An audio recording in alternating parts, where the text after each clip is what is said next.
Capítulo 14. La noche cae sobre Narnia. Todos permanecieron inmóviles junto a Aslan, a su derecha, y miraron a través del umbral abierto. La hoguera se apagó. En la tierra todo era oscuridad. En realidad no habría podido saberse que se contemplaba un bosque de no haber visto dónde finalizaban las formas oscuras de los árboles y empezaban las estrellas. Pero después de que Aslan rugiera una vez más, los niños contemplaron a su izquierda otra forma oscura. Es decir, vieron otra zona en la que no había estrellas, y la forma se alzó cada vez más alta y se convirtió en la figura de un hombre, en el más enorme de todos los gigantes. Todos conocían Narnia lo bastante bien como para adivinar dónde debía de estar el hombre. Sin duda se encontraba en los páramos altos que se extienden hacia el norte, más allá del río Shrivel. Entonces Jill y Eustace recordaron que en una ocasión tiempo atrás, en las profundas cavernas situadas bajo aquellos páramos, habían visto a un gigante enorme que dormía y les había dicho que su nombre era Padre Tiempo y que despertaría el día en que el mundo tocara a su fin. Sí, dijo Aslan, aunque ellos no habían dicho nada en voz alta. Mientras dormía, su nombre era Tiempo. Ahora que está despierto, tendrá otro nombre. Entonces, el enorme gigante se llevó un cuerno a la boca. Lo advirtieron por el cambio que tuvo lugar en la negra figura al recortarse contra las estrellas. Tras aquello, bastante más tarde, pues el sonido viaja muy despacio, oyeron la llamada del cuerno, aguda y terrible, pero también de una belleza extraña y letal. Inmediatamente el cielo se llenó de estrellas fugaces. Incluso una sola estrella fugaz es algo precioso de contemplar, pero aquellas eran docenas y luego cientos, hasta que se convirtió en algo parecido a una lluvia de plata, y caía ininterrumpidamente. Después de que siguiera así durante un buen rato, uno o dos de ellos empezaron a pensar que había otra forma oscura recortándose contra el cielo, además de la del gigante. Se encontraba en un lugar distinto, justo en lo alto, encima del tejado del mismo cielo. A lo mejor es una nube, pensó Eustace. En cualquier caso, allí no había estrellas, únicamente oscuridad. A su alrededor, el aguacero de estrellas siguió y el pedazo sin estrellas empezó a crecer, extendiéndose cada vez más desde el centro del cielo. Y al poco tiempo una cuarta parte de este estaba negra, y luego la mitad, y por fin la lluvia de estrellas fugaces ya solo proseguía muy abajo, cerca de la línea del horizonte. Con un escalofrío de asombro, y también algo de terror, todos comprendieron de repente qué sucedía. La oscuridad creciente no era una nube, era simplemente el vacío. La parte negra del cielo era donde no quedaban estrellas, todas ellas caídas, pues Aslan las había llamado de vuelta a casa. Los segundos que precedieron al final de la lluvia de estrellas fueron muy emocionantes, ya que las estrellas empezaron a caer alrededor de ellos. Pero en aquel mundo no son las enormes bolas de fuego que son en el nuestro. Son como personas, y Edmund y Lucy habían conocido a una en una ocasión. De modo que se encontraron con un aguacero de personas resplandecientes, todas con largas melenas que parecían plata ardiente y lanzas como metal al rojo vivo, que se precipitaban hacia ellos desde el negro aire, más veloces que un desprendimiento de rocas. Emitían un siseo al aterrizar y quemar la hierba, y todas pasaron deslizándose junto a ellos y fueron a ubicarse más atrás un poco a la derecha. Aquello fue una gran ventaja porque, de lo contrario, al no haber ya estrellas en el firmamento, todo habría quedado totalmente a oscuras y no habrían visto nada. Pero lo cierto era que la multitud de estrellas situada tras ellos proyectaba una intensa luz blanca por encima de sus hombros, y pudieron contemplar kilómetros y kilómetros de bosques narnianos ante sí, que parecían iluminados por focos. Cada matorral y casi cada hierba tenía su negra sombra tras ella. El reborde de cada hoja destacaba con tal nitidez que daba la impresión de poder cortar un dedo con su filo. En la hierba, ante ellos, yacían sus propias sombras. Pero lo más espléndido era la sombra de Aslan, que se alargaba a su izquierda enorme y terrible. Y todo aquello sucedía bajo un cielo que se iba a quedar sin estrellas para siempre. La luz que procedía de detrás de ellos y un poco a su derecha era tan fuerte que iluminaba incluso las laderas de los páramos del norte. Algo se movía allí. Animales enormes se arrastraban y deslizaban hacia Narnia. Grandes dragones, lagartos gigantes y aves sin plumas con alas parecidas a las de los murciélagos. Aquellas criaturas desaparecieron en el interior de los bosques y durante unos pocos minutos reinó el silencio. Luego llegaron, al principio desde muy lejos, sonidos de llantos y a continuación, de todas direcciones, crujidos, tamborileos y batir de alas. Cada vez se oían más cerca. Pronto nadie fue capaz de distinguir el correteo de pies menudos del sonido de garras enormes al avanzar, ni el clac-clac de cascos pequeños del tronar de los cascos grandes. Y a continuación pudo verse el resplandor de miles de pares de ojos. Y por fin, surgiendo de las sombras de los árboles, corriendo colina arriba como una exhalación, aparecieron miles, millones de criaturas. Bestias parlantes, enanos, sátiros, faunos, gigantes, calormenos, hombres procedentes de Archeland, monopodos y extraños seres sobrenaturales procedentes de islas remotas o de tierras occidentales desconocidas. Y todos ellos corrieron hasta el umbral donde estaba Aslan. Aquella parte de la aventura fue la única que pareció como un sueño en su momento y resultó bastante difícil de recordar debidamente después. En especial, era imposible saber cuánto tiempo duró. En ocasiones parecía haber durado solo unos minutos. En otras, daba la sensación de que se hubiera desarrollado a lo largo de años. Evidentemente, a menos que la puerta se hubiera ensanchado de forma imposible o las criaturas hubieran encogido repentinamente hasta el tamaño de un mosquito, una multitud como aquella jamás habría podido cruzar por allí. Pero nadie pensaba en esas cosas en aquellos momentos. Las criaturas seguían llegando como una marea, con los ojos cada vez más brillantes a medida que se acercaban a las estrellas allí posadas, y a medida que llegaban ante Aslan, les sucedía una de dos cosas. Todas lo miraban directamente a la cara. No creo que tuvieran elección. Y, al hacerlo, la expresión de sus rostros cambiaba de un modo terrible. Era miedo y odio, excepto que, en los rostros de las bestias parlantes, el miedo y el odio duraban únicamente una fracción de segundo. Se advertía que repentinamente algunas dejaban de ser bestias parlantes y se convertían en animales corrientes.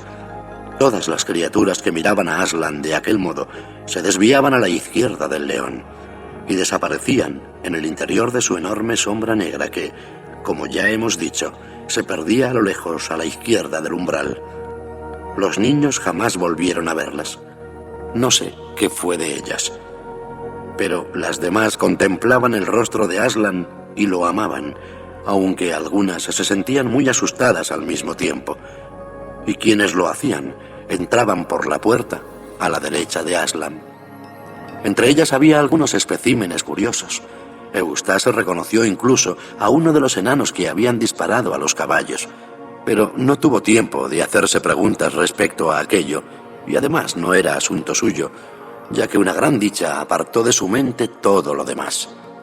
Entre las criaturas felices que se amontonaban ya alrededor de Tirian y sus amigos, estaban aquellas que había creído muertas.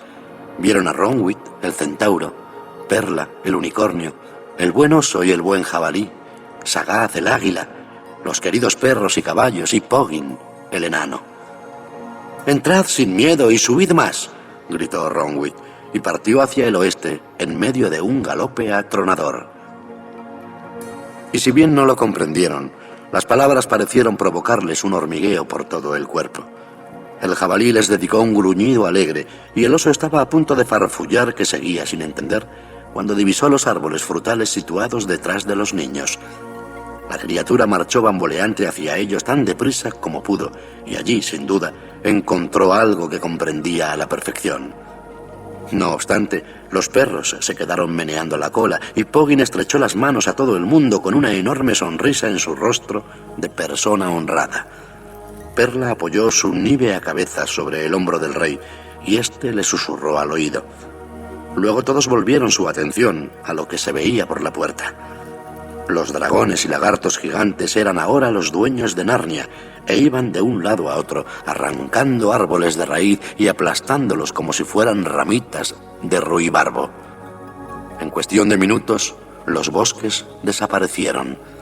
Todo el terreno quedó desnudo y se advertían todos los detalles de su forma, todos los montículos y huecos pequeños que nunca antes habían estado al descubierto. La hierba se secó. Tirian no tardó en darse cuenta de que contemplaba un mundo de roca pelada y tierra. Parecía imposible que algo hubiera vivido allí antes.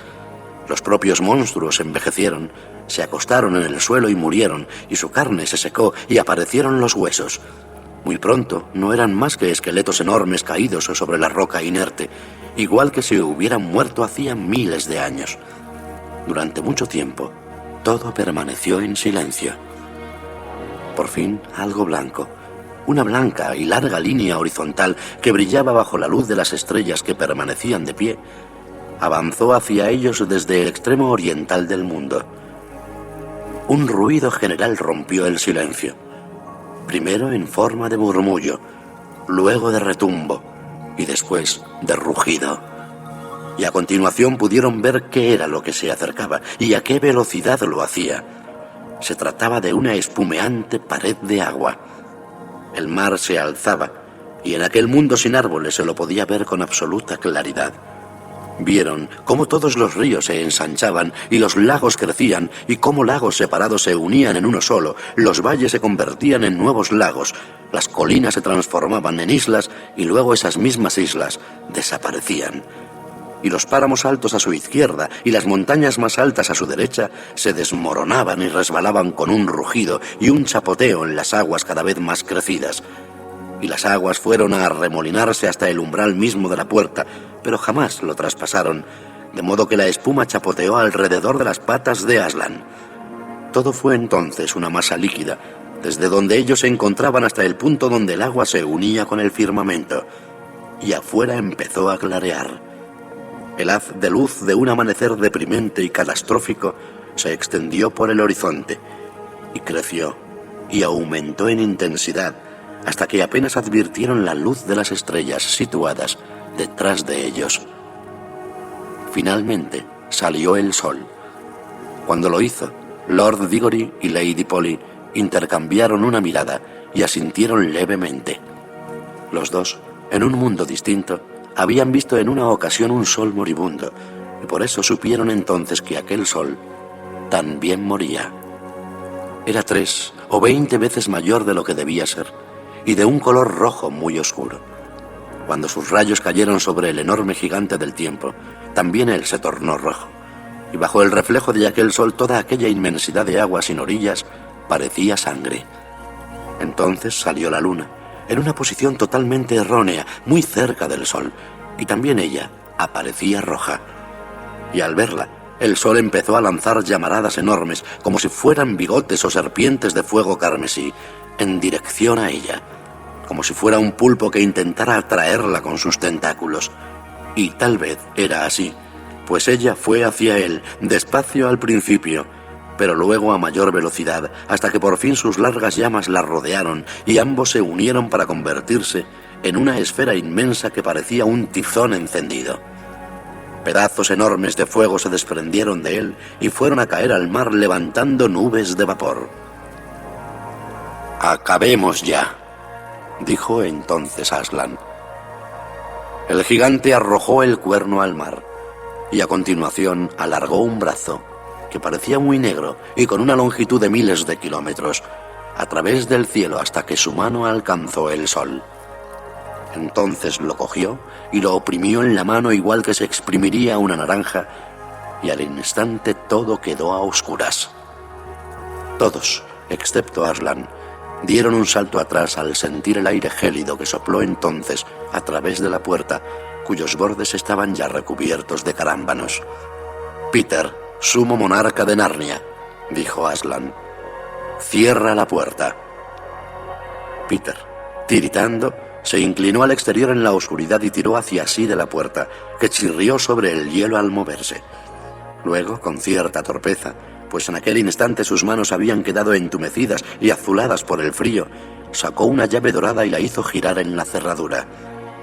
Habían visto cosas muy extrañas a través de aquella puerta, pero resultaba aún más extraño mirar en torno y encontrarse bajo la cálida luz del sol, con el cielo azul en lo alto, flores a los pies y la risa pintada en los ojos de Aslan. El león se dio la vuelta rápidamente, se agachó aún más, se azotó con la propia cola y salió disparado al frente como una flecha. «¡Entrad sin miedo! ¡Subid más!», gritó por encima del hombro. Pero ¿quién podía mantenerse a su altura yendo a aquella velocidad? Empezaron a andar hacia el oeste, siguiéndolo. «Bien», anunció Peter, «la noche cae sobre Narnia. Vaya, Lucy, no estarás llorando. ¿Con Aslan ahí delante y todos nosotros aquí?» «No intentes impedírmelo, Peter», respondió ella. «Estoy segura de que Aslan no lo haría. Estoy segura de que no está mal llorar por Narnia. Piensa en todo lo que yace muerto y congelado tras esa puerta». «Sí, y yo realmente esperaba», dijo Jill, «que perdurara para siempre. Sabía que nuestro mundo no era eterno, pero pensaba que Narnia podía serlo». «Yo vi sus inicios», indicó Lord Diggory. «No creí que viviera para verla morir». «Señores», intervino Tyrion, «las damas hacen bien en llorar. Mirad, yo también lo hago. He visto morir a mi madre. ¿Qué otro mundo aparte de Narnia he conocido jamás? No sería una virtud, sino una gran descortesía si no llorásemos». Se alejaron de la puerta y de los enanos, que seguían juntos en su establo imaginario. Mientras andaban, conversaron entre sí sobre pasadas guerras, viejas paces, antiguos reyes y toda la gloria de Narnia. Los perros seguían a su lado. Se unieron a la conversación, pero no mucho, porque estaban demasiado ocupados corriendo arriba y abajo y precipitándose a olisquear la hierba hasta estornudar. De improviso, captaron un rastro que pareció ponerlos muy nerviosos y empezaron a discutir sobre él. «Sí, lo es. No, no lo es. Aparta tu enorme hocico de en medio y deja que todos los demás olisqueen». «¿Qué sucede?», preguntó Peter. «Un calormeno, señor», respondieron varios perros a la vez. «Conducidnos a él, entonces», dijo Peter. «Tanto si nos recibe en son de paz como de guerra, le daremos la bienvenida». Los perros salieron disparados al frente y regresaron al cabo de un momento, corriendo como si sus vidas dependieran de ello, a la vez que lanzaban sonoros ladridos para indicar que realmente se trataba de un calormeno. Los perros parlantes, igual que los perros corrientes, se comportan como si cualquier cosa que hacen fuera sumamente importante. Todos siguieron a los perros y encontraron a un joven calormeno sentado bajo un castaño junto a un arroyo de aguas cristalinas. Era Emeth. El joven se alzó y les dedicó una solemne reverencia. «Señor», dijo a Peter, «no sé si sois amigo o enemigo, pero consideraría un honor teneros por cualquiera de ambas cosas. ¿No ha dicho uno de los poetas que un amigo noble es el mejor regalo y que un enemigo noble el siguiente mejor?» «Señor», respondió Peter, «no pienso que deba haber ninguna disputa entre vos y yo». «Decidnos quiénes sois y qué os ha sucedido», pidió Jill. «Si se va a relatar una historia, bebamos y sentémonos», ladraron los perros. «Estamos sin aliento». «No me extraña que lo estéis después de correr de un lado a otro de ese modo», dijo Eustace.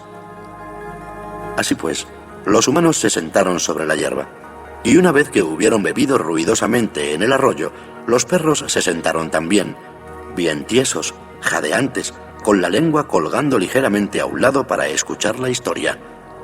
Perla permaneció de pie, frotándose el cuerno contra el costado.